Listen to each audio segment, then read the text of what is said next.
बिस्मिल्लाहिर्रहमानिर्रहीम। लाखों करोड़ों दुरूदो सलाम मोहम्मद मुस्तफ़ा सल्लल्लाहु अलैहि वसल्लम और आले मोहम्मद पर। मैं हूँ उमर दराज गोंदल। पाकिस्तान में जब इलेक्शंस हुए तो लोगों ने वोट दिए।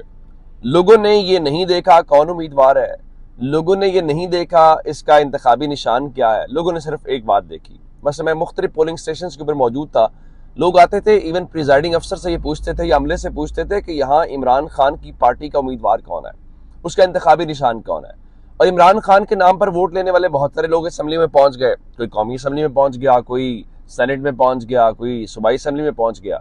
तो उनको सिर्फ वोट इस बात के पड़े थे कि इमरान खान की रिहाई के लिए कोशिश करनी है। तो खैबर पख्तूनख्वा की एक हुकूमत भी बन गई, गंडापुर साहब वहां पे आ गए। तो लोग एक बड़ा बुनियादी सवाल ये उठा रहे थे कि इमरान खान की रिहाई के लिए क्या किया जा रहा है। हमने मुख्तलिफ वो एहतजाजी तहरीकें देखी, पिछले साल नवंबर में भी देखी, और फिर गंडापुर साहब आए, एक दो बार वो इधर उधर हो गए, एक बार वो असेंबली से बरामद हुए। तो ये खैर सारे मामलात होते रहे। अब अली अमीन गंडापुर जो है, उन्होंने कुछ अर्सा पहले वैसे एक बात की थी, लोग भूल जाते हैं, और उन्होंने कहा था कि इमरान खान की जो रिहाई का इसलिए नहीं हो पा रही कि इमरान खान और एस्टैब्लिशमेंट का मसला हल हुआ है और वो उन दोनों के दरमियान ही हल हो सकता है। तो इसका मतलब है गंडापुर की हुकूमत या कोई और तो रिहा नहीं करवा सकता। लेकिन चले, आप रिहा नहीं करवा सकते तो आप जो है कम से कम इस मुश्किल वक्त में कोई हिकमत अमली तो बना सकते हैं। आप आपस में लड़ेंगे एक दूसरे के हवाले से तो फिर क्या होगा। अब कल मैंने आपको बताया था कि गंडापुर साहब का एक ऑडियो पैगाम आता है और उन्होंने कहा कोई इमरान खान को माइनस नहीं कर सकता। उन्होंने कहा कि ओवर डेड बॉडीज का लफ्ज इस्तेमाल किया, किसी का बाप भी नहीं कर सकता, जो वो उमूमन जिस तरह की गुफ्तगू जिस लबो लहजे में करते हैं उसी तरह की वो चीज़ थी। अब असल में हुआ क्या हुआ, ये कि फ़हीम अख्तर मलिक साहब हैं जो 92 न्यूज़ से मुंसलिक हैं, वो पीटीआई की बीट करते हैं, इलेक्शन कमीशन को कवर करते हैं, अच्छे सहाफ़ी हैं। वो एक खबर लेके आए और उन्होंने कहा कि इनकी एक जमात का इजलास हुआ है और वहाँ पे अली अमीन गंडापुर साहब ने ये कहा है कि इस वक्त जो है ये हुकूमत पीटीआई की वजह से नहीं, इस्टेब्लिशमेंट की वजह से कायम है। उसकी वजह ये है कि पाकिस्तान तहरीक इंसाफ के 22 से ज़्यादा एमपीएस ऐसे हैं जिन्होंने अपने बयाने हल्फी इस्टेब्लिशमेंट को दिए और उसकी बुनियाद के ऊपर जो है वो हुकूमत बनी। और उनके मुताबिक अगर ये हुकूमत चली जाती है तो तहरीक इंसाफ का खैबर पख्तूनख्वा में भी वही हशर होगा जो पंजाब में होगा। तो उनके मुताबिक बाद में उस इजलास में, जिसमें बैरिस्टर गौहर थे, कुछ और लोग भी थे, तो उनके मुताबिक उस इजलास में फिर ये फैसला इत्तेफाक राय से हुआ कि जनाब देखिए ये अब हुकूमत जो है वो चलने दी जाए। अब जब ये सारी बात हुई तो अब सोशल मीडिया पे शोर मच गया और उसमें इनके अपने लोग जो हैं, इनकी पार्टी के महर शराफत हैं, इनके लाहौर से टिकट होल्डर हैं जिनको टिकट मिला हुआ था, तो अब वो साहब जो हैं उन्होंने भी ट्वीट करना शुरू कर दिए। ये सारी जब सूरत हाल पैदा हुई तो उसके बाद तहरीक इंसाफ का सोशल मीडिया जो है उसने बड़े सवालात उठाने शुरू किए और उन्होंने ये भी कहा कि चलें, गंडापुर साहब के हवाले से तो बात जो है वो है, लेकिन बाकी जो लोग हैं वो क्यों नहीं बोल रहे। उसके बाद जो फ़हीम अख्तर मलिक साहब हैं उनके हवाले से लोगों ने, या हमारे कुछ दोस्त हैं, उन्होंने उनको पीटीआई का यूट्यूबर कहा, जिसमें फ़हीम साहब भी जर्नलिस्ट हैं, उन्होंने भी कहा कैसे, उन्होंने भी कहना नहीं चाहिए था, लेकिन कुछ और लोगों ने जब ये कहा तो इस हवाले से फ़हीम अख्तर मलिक साहब ने आज फिर कहा कि ये 100% खबर भी ठीक है। और उन्होंने फिर ये भी कहा कि मैं लफ्ज़ बलफ्ज़ कायम हूँ, खबर का मुकम्मल रिकॉर्ड भी है, और अगर खबर झूठी है तो आप कानूनी कार्रवाई कर सकते हैं। अब ये गंडापुर साहब को चाहिए, अगर उनको लगता है कि उन्होंने ये नहीं कहा, ये झूठ है, तो फिर उन्होंने फिर एक और बात की। उनका देखें, इमरान खान ने उनको कुछ हिदायत दी थी, उन हिदायत के ऊपर अमल हुआ।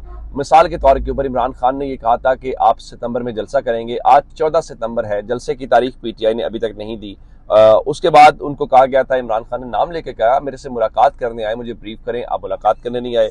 फिर उन्होंने ये कहा कि जो ऑपरेशंस के हवाले से चीज़ें हैं वो ऑपरेशंस रोकें, तो क्या वो ऑपरेशंस रोके गए? जाहिर है वो ऑपरेशंस नहीं रोके गए। अब जब ये सारा शोर पड़ा और शोर मचा तो क्या हुआ कि उसके बाद अब थोड़ी देर पहले जो पार्टी के चेयरमैन हैं बैरिस्टर गौहर, उन्होंने ट्वीट किया, महर शराफत की उस ट्वीट के साथ जवाब दिया और क्या कहा मैं आपको बता देता हूँ। उन्होंने कहा जी, आई केम अक्रॉस दिस पोस्ट, यानी महर शराफत की जो पोस्ट है, I would add that our last parliamentary meeting was held on September 1st, which was the 27th meeting this second parliamentary year. To take opinion on certain issues, CM KPK Ali Amin Gandapur was specially invited on the request of the parliamentarians and I presided over the meeting. This lasted for 3.5 hours. The statement attributed to CM in that meeting as alleged in the post is absolutely false and incorrect. He never said that he was CM because of the establishment or that he did not need the support of PTI. In fact, CM Ali Amin has the confidence of Khan Saab and has the full support of PTI, which he has acknowledged more than once. यानी उन्होंने कहा जी हमने एक meeting बुलाई थी, तो उस meeting में हमने गंडापुर साहब को पार्लियामेंटेरियंस की दरखास्त के ऊपर बुलाया, 3.5 घंटे मीटिंग हुई। तो ये जो कहा जा रहा है ना कि अमीन गंडापुर ने कहा कि हम एस्टैब्लिशमेंट की वजह से वजीर आला बने हुए, ये बिल्कुल गलत है। तो फलां बिल्कुल ठीक होगा। बैरिस्टर गौहर साहब, ये बात ठीक है, आप दुरुस्त कह रहे होंगे, आपने वहां पे किया भी है। तो सवाल सिर्फ इतना सारा है कि ये जो आप कह रहे हैं, ये फिर फ़हीम अख्तर मलिक साहब अपनी खबर के कायम है, तो फिर आप उस हवाले से आपकी पार्लियामेंट्री जो मीटिंग है उसके तमाम जो अरकान हैं उनका कोई मुतफ़िका एलामिया जारी करवा दें, कोई दस्तखतों के साथ, तो बात ज़रा समझ आ जाएगी। मेरा ख्याल ये है कि PTI के हवाले से इवन वो जो इजलास करते हैं, तो हमने देखा है कि उन इजलासों के अंदर जो गुफ्तगू हो रही होती है वो हमारे अदील राजा साहब समेत बहुत सारे सहाफ़ी कर रहे होते हैं, तो लोगों के पास खबर तो होती है, बाद में आप तस्दीक भी करते हैं।